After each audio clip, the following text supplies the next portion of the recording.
Well, hello again all my YouTubers, thanks for taking the time to tune into my world of classic dirt bikes. Today we're going to look at a video of a 1975 250cr Husqvarna which has undergone a complete restoration by Scottish motocross rider Colin Flockhart. Now, Colin had put the word around a while back that he was in the market for restoring an old classic two-stroke dirt bike, but when he initially took the thought for this project he had no particular make or machine or any other special kind of parameters in mind, although he was certain that it would be along the lines of a 1970s twin-shock smoker of some description. Now, originally this 1975 250 was a running wreck basically, until Colin purchased it and did a full strip down and started on a full restoration. Now, when Colin stripped the bike down and had all the component parts on the garage floor, he decided to start with the frame, and this was set up on a jig to check that it was all in line and everything was hunky-dory. But he soon found out that the bike at one time appeared to have been flipped over on its rear end as the subframe was well out of alignment. But this was corrected almost immediately by the use of a hydraulic press on the fending area, and then the frame, swing arm and yokes were all sent to the sandblasting and painting shop. Now, next on the list was of course the Husqvarna motor. Now, this was completely dismantled and its individual components were inspected, although as it turns out the Swedish lump appeared to be in quite reasonable condition considering its age. Unfortunately though, a broken cylinder liner was soon discovered, which was then promptly repaired by the local engineering shop, where it was then re-sleeved and rebored to accept a brand new shiny piston. Colin then completed the rebuild of the Husky motor himself using new bearings, seals and gaskets. Now, originally the engine came fitted with a flat slide Mikuni carburetor, which Colin didn't think was right for this particular bike, and so he substituted it with a new replacement Mikuni from Allen's Performance. Now, after all the necessary repairs had been done and the motor was completed, it was then finished off with some high temperature black semi-gloss paint. Now, Colin's engineering skills then came in very handy once again, as he proceeded to make new engine mounting plates and front number plate mounts along with various other brackets and pins. Now, the original gas tank, although in a quite poor condition, was then prepped and repainted by Colin after he employed a local paint company to match the original Husqvarna colour and supply him with an aerosol equivalent. He then fitted the new Husqvarna graphics supplied to him by MXM, and Colin also manufactured and then refitted the chrome effect side panels on the tank. This of course was all completed with a brand new gas cap.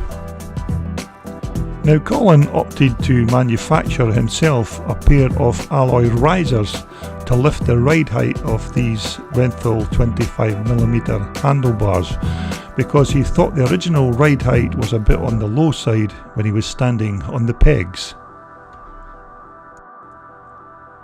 Now, although the original seat base and foam were still in very good condition, Colin opted to just fit a replacement seat cover to substitute the tatty and worn out original item.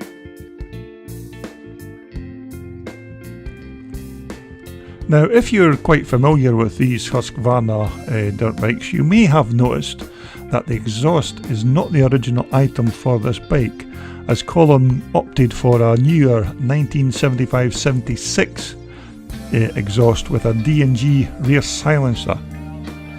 Now, as the rebuild continued, Andy Elliott at HV Factory, who supply original Husqvarna parts for these machines, received an order from Colin for new stainless steel wide foot pegs, gear lever and rear sprocket, which were subsequently delivered to Colin's door a few days later. Now, the original front and rear wheels were reused and were refurbished and rebuilt using brand new stainless steel spokes. Along with that, these quality rock shocks were also fitted on the rear. Now all these fasteners, these stainless steel bolts, fasteners and pins were all made by Colin himself and used in the construction of the rebuild. Now these very high quality RockShox suspension are of course made by the RockShox company of Wilstead in Bedford in the UK, who make a variety of these suspensions for classic dirt bikes. Now the front and rear brake hubs were also refurbished and then repainted and of course fitted with their new stainless steel spokes onto the original wheels. Now the original forks, although were still in very good condition, Colin still opted to have them stripped down and refurbished with brand new seals and fresh oil. Now of course the front and rear mudguards on the bike were well past their sell-by date, so a pair of UFO replacements were then fitted to the bike. Now HVA Factory in the UK, the supplier of Husqvarna dirt bike parts, supplied many of the pieces used in this rebuild, including the levers and cables and other ancillary items.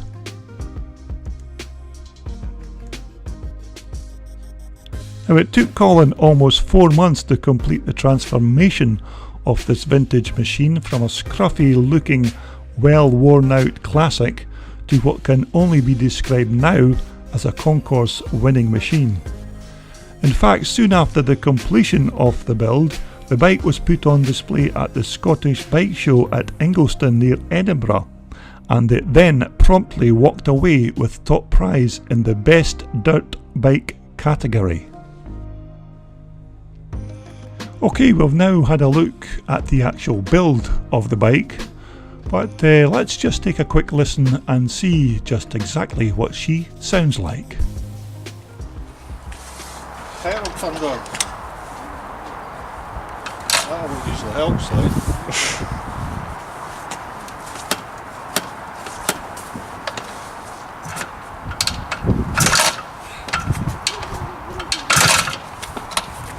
Start first time.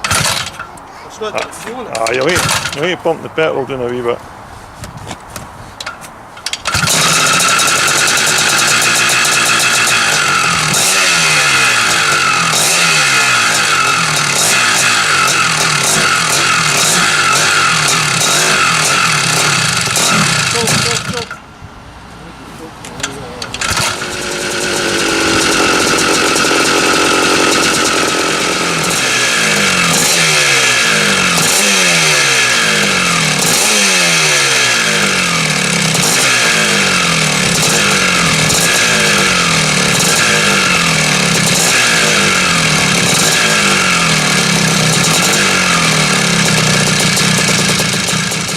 Now, since the completed rebuild of the Husqvarna, Colin has raced the bike for a couple of seasons now and had some decent results on it while doing so.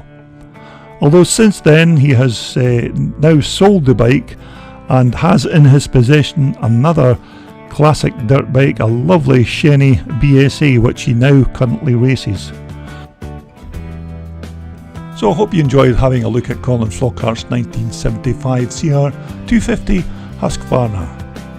So until we look again at more classic machines from my world of classic dirt bikes, ride safe and I'll see you soon.